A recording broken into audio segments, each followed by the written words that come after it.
Hi, welcome to Subhan ji కాళ్ళు. Today topic వచ్చేసి Jnanpith award. So 59వ జ్ఞానపీఠ అవార్డు గ్రహీత ఎవరంటే వినోద్ కుమార్ శుక్లా. వినోద్ కుమార్ శుక్లా 2024 మా. సో ఈయన హిందీ రచయిత. నౌకరికి కమీజ్ అనే నావల్కు వచ్చిందమ్మా.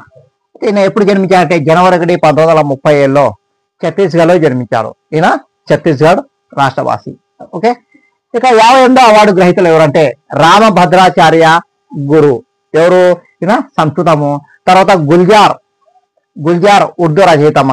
ఈయనకు ఆల్రెడీ ఆస్కార్ అవార్డు వచ్చింది గుల్జార్ గారికి. ఓకే, నెక్స్ట్ ఇక్కడ ప్రారంభం ఎప్పుడు చేశారంటే 1964 మే 22న ఏది ఈ జ్ఞానపీఠ అవార్డును ప్రారంభించారమ్మా. ఓకే, ఈ అవార్డు విలువ 11 లక్షలు.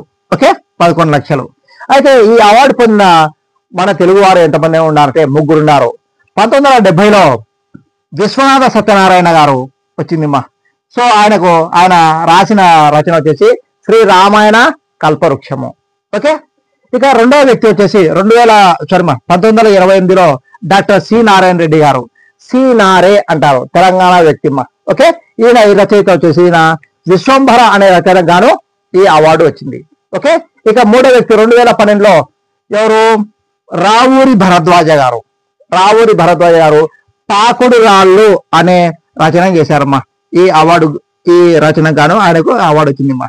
ఈ అవార్డు వచ్చిన మన తెలుగు వారు 3 ఉన్నారు.